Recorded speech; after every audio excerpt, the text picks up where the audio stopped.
алтын кетип баратат, анан бизде нефть жок, анан бизде электр энергиясы башкасы дегенде болот. Эч ким бүгүнкү күнгө чейин айта элек адамдык потенциалын айта элек. Биз кимдерди жоготуп атабыз? Алтынын жерге кирсин. Алтынсыз жашап келгенбиз, жашай беребиз. Ошол алтын эгерде биздин Ала Тоо көрккө келбейт, эл болбосо деп барпырдагандай, эл жок болсо Ала Тоонун кимге кереги бар? Касиеттүү көлдүн эгер кыргыз жок болсо кимге кереги бар ошол көлдүн? Кара кеченин кимге кереги бар? Биз элди айтпай калдык, соңку кездерде такыр элди айтпай калдык. Элибиз маданиятсыз, сабатсыз, караңгы, эч нерсеге ишенбейт. Мыйзамыңа да ишенбейт, ыйманыңа да ишенбейт, эч нерсеге ишенбей кетти. Ушул жагдайда, ушул маселени көтөрө турган эч мамлекеттик коом же уюм калган жок. Эгерде Кудай буйруп мен президент болсом, мен Кыргызстандын ар бир карыш жери үчүн өз канымды жанымда аябастан мамлекеттик бийликти ошол чек арабызды тындоого, элибиздин каны болгон, жаны болгон жерибизди сактоого толук койдон багыттайм.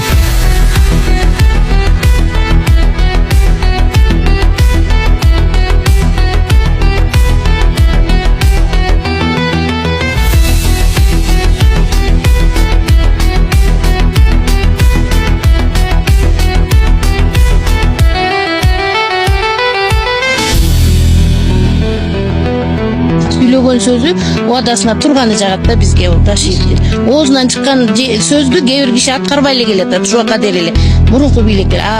Ташиевке ишенебиз биз. Оозунан чыкканда аткарат.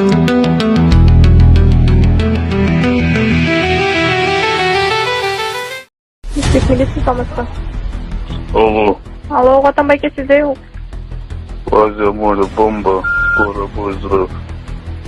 Откуда у вас такая информация?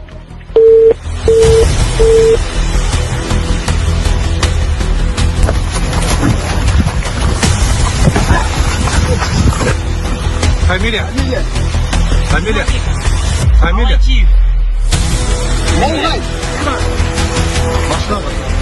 Assalamu alaikum Kırgız elim. Аты жөнүм Алимов Дастанбек, 1999 жыл төрөлгөнмүн. Түкөс тенелом күстүк оорусу менен төрөлгөнмүн. Анан азыркы учурда сколиоз менде 4-степенге келип калды. Дем алышым кыйындап, ички органдарым кысып, санчкылап, грудная клетка уже көрүп атасыңар, ошол жерге чейин көтөрүлүп кетти. Арткы жагым видеодо көрсөтөбүз азыр. Ошого ичине мага акча керек болуп атат. Чет өлкөгө барганга Индия, Турцияларда 45 миң, 50 миң деп атат сумманы. Азыр Египетте мен көрүп атам, Германия, Египет жакшы болуп атат экен. Ошол жактардан мен клиникаларды онлайн издедим. Ал жактарды сүйлөшүп көрбөдүм, бирок отзывдарын көрдүм, алар кымбатыраак айтып калышы ыктымал. Ошондуктан мага кичине жардам берип коюшуңарды суранам Кыргыз элим. Силердин 100 сомуңар мени өмүрүмдү сактап калышы мүмкүн да. Силердин 1 литр бензиниңер же магазинден алып иче турган суусундугуңардын акчасы бир эле мени өмүрүмдү сактап калышы мүмкүн. Аллах таалам үчүн жардам берип коесуңар деп суранам.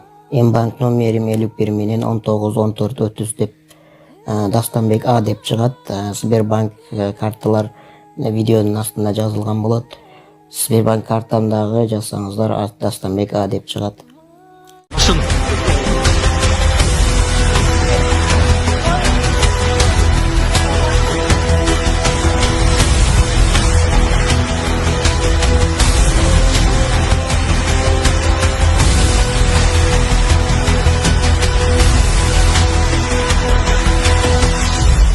Бүгін 5 май 2025 жыл саат 7:30 Айжамол соода борборунда бомба бар деп чалганмын.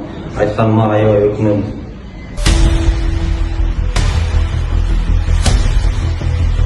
Мага айылдык кыздар жакпайт. Себеби шаарды ошол бүт эле айылдан келген кыздар бузат. Шаарда мени эч ким көрбөйт, тааныбайт деген ой менен баардык нерсенин дамын татып көрүшөт дагы өздөрүнө зыян кылып алышат. Көрбөгөндүн көргөнү курусун деген сөз да бекер айтылган эмес да. Эркиндик деген каалаган нерсени кылуу эмес, өзүн кармай билүү да. Ошондуктан кайсыл жерде жүрбөйлү тарбия менен уятты унутпаш керек. Ысык көлдүн Тор айгыр айылынын аталышы көлдү сүзүп өткөн күлүктүн атынан коюлган.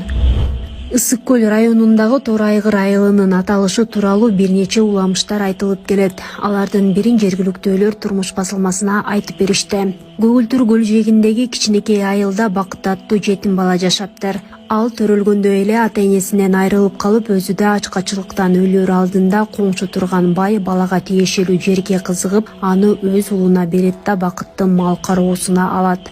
Бакыт 17 жашка толгондо баягы бай ага Араңжан алсыз кулун берет. 1 жыл өткөн соң алсыз кулунду бала өз камкордугуна алып керилген жылкыга айлантат. Муну көргөн бай Бакытты жылкычы кылат. Ал сайыпкер да болгондуктан өзүнө тиешелүү жылкыларын таптап чыгарат. Анын үйүрүндөгү жылкылар ар кандай мелдештерге катыша баштайт. Бирок алардын арасынан Бакыттын өзүнүн сүйүктүү жылкысы биринчиликте эч кимге бербей элдин суктануусуна арзыйт. Аны Бакыт менин Тор айгырым деп атачу. Көз арткандар алыс жакындан келип Тор айгырды көп акчага сатуусун өтүнө башташат. Бирок Бакыт эч кимге макулдугун бербейт. Жылкы менен ээсинин ортосунда адам менен жаныбардын ортосундагы эч ким түшүнө алгыс ысык мамиле курч эле. Каргашалуу күндөрдүн биринде каракчылар Бакытты катуу сабап, таңып салып Тор айгырды ысык көлдүн тескей тарабына уурдап кетишет. Ал жактан Тор айгыр эч кимди жанына жолотпай тебинип ээ бербейт. Ошондо аны жайлоого жөнөтүп катуу кайтарууга алышат. Жаныбар болсо да жүрөгүн кусалык ээлеп ээси Бакыт жашаган тарапка качат. Артынан кууган адамдар ысык көлдүн жээгине жеткенде токтоп калышат.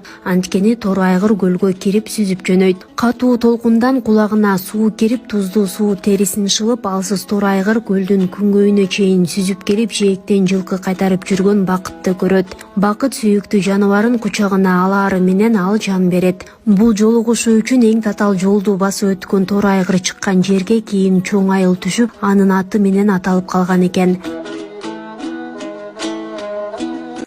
Аллаху акбар. Ашхаду ан ла илаха иллаллах. Ашхаду ан ла илаха иллаллах. Ашхаду анна Мухаммад расулуллах. Ашхаду анна Мухаммад расулуллах. Ла илаха иллаллах. Бүгүнөн баштап сенин атың Имран. Аламга балам канаткер, атаны чыккан болгон жер. Алаканга салып элек болгон мырзам.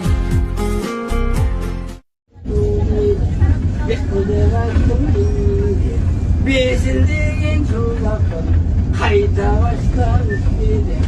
Карайым көзүмө, тошайым көзүмдү, каскадагандын менен, каңгыл деп айттың кимиңди, каңжырынан жыма кулгайта баштан келем. Карайым көзүмдү, мен кулгайым көзүмдү, Алмамбет салам.